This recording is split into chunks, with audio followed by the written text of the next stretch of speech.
There's a sentence most of us reach for without thinking twice.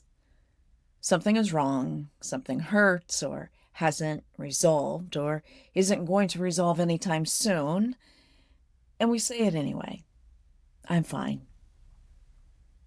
It's such an ordinary thing to say that we rarely notice we're choosing it. It just seems like the sensible response, the strong one, the one capable people give. And in a way, it is, because most of us were handed a very short list of options for what to do with something painful. Fight it or accept it. Push against it or let it go. And somewhere along the way, nobody remembers exactly when, one of those two options got quietly relabeled. Accepting it, letting it go, those got filed under soft, weak. Something people who can't handle life do. When the people who can handle life grit their teeth and carry on. So, of course, we didn't reach for it. Nobody wants to be the soft one.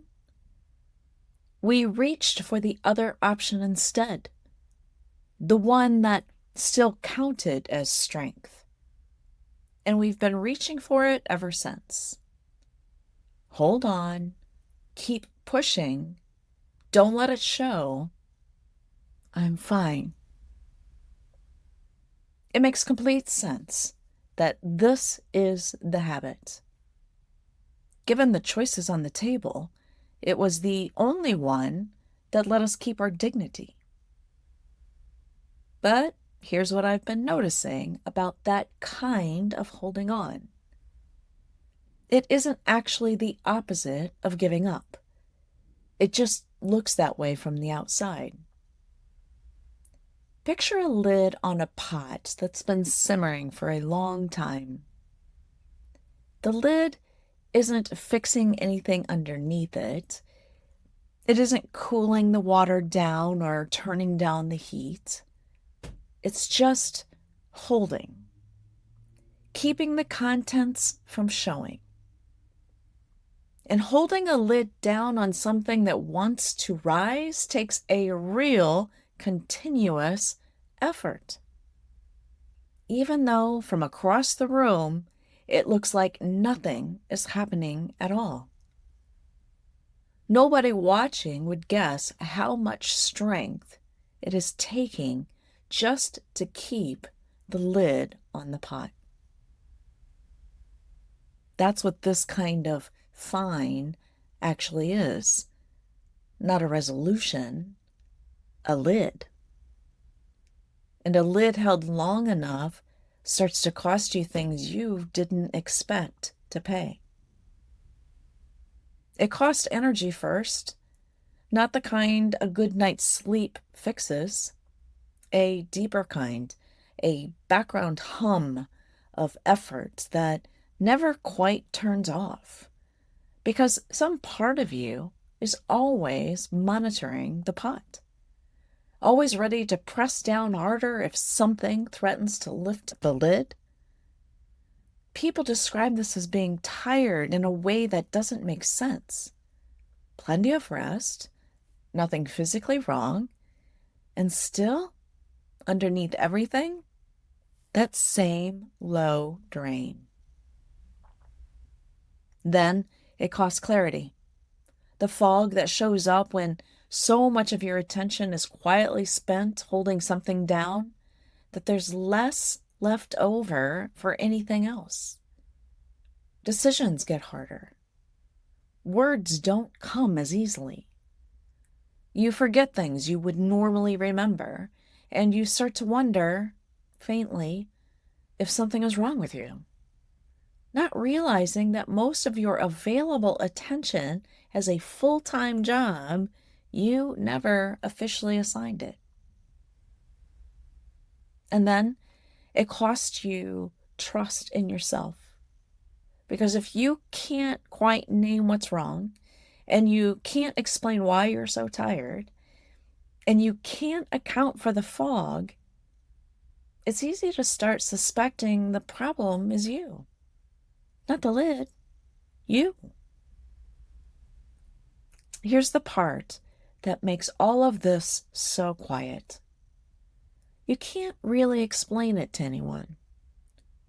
Not because you're hiding anything on purpose, but because there's really nothing to point to. How do you tell someone you're exhausted from a fight they can't see over an outcome you haven't named that you've been having with yourself for years? What would they even do with it? So you don't say it. You say the thing that requires no explanation. I'm fine. And even as the costs become visible, even once the exhaustion and the fog and the quiet self-doubt are undeniable, the habit doesn't usually change. Not because we're stubborn, but because we don't know what else to do. Nobody taught us how to put the lid down. So instead, eventually, something else happens. The holding starts to sound less like effort and more like fact. It's just how it is. That's just my life. It's hell to get old. What are you going to do? Notice the shift there. That's not resistance talking anymore. At least not on the surface. It sounds tired, resigned, like something that's simply true about the world rather than being something fought. But underneath, if you listen closely, the lid is still on. The pot is still sealed. Only now we've stopped even hoping to lift it. We've just agreed to keep holding it down forever and started calling that peace. I want to be really clear about something here, because this is the part that's easy to get backward. That resigned version, the tired shrug, the it is what it is, people often call that surrender. It isn't. Giving up like that is still holding on. It's still keeping the lid sealed, keeping score underneath, still wanting things to be different even while insisting they're not. It's resistance that got tired of announcing itself. The fight hasn't ended. It just went quiet and started wearing acceptance's clothes. Real surrender is something different entirely. It has nothing to do with softness or weakness or rolling over. Think about a current in a river. The water is going to move whether you agree to it or not. You can plant your feet and push against it, and it will keep moving. And you'll exhaust yourself proving a point the river was never going to concede. Or you can stop pushing. Not stop caring where you end up, just stop insisting that the water go the way you've decided it has to. Surrender is simply saying that the current was never yours to control in the first place, and setting down the effort of pretending otherwise. That's not the same as being swept along with no say in anything. It's closer to finally being in the water instead of standing against it, which is the only place from which you can actually move with any intention at all. Here's the catch, though, and it's worth sitting with.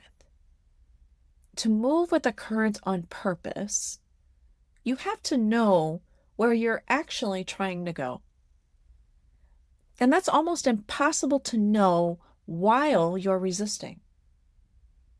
When every bit of your attention is locked on the pain and how to stop it, there's no attention left over to notice what you might actually want instead. You can't see the wider river from underneath the lid. You can only see it once you're far enough back to have some view of the whole thing. And resisting, by its nature, never lets you get that far back. It needs you close. It needs you watching the lid every second. So maybe that's worth noticing more than anything else. Not whether you should let go, not whether you're doing this right. Just when you say, I'm fine today, notice which one it is. Is it a lid quietly straining, keeping something sealed that's cost you more than you've admitted? Or is there a version of that same sentence underneath that isn't holding anything down at all? You don't have to answer that. You don't have to change anything about how you're handling your life right now. Just noticing the difference between the two, the pot still sealed, or the water finally allowed to move, is enough for now. I'll leave it here.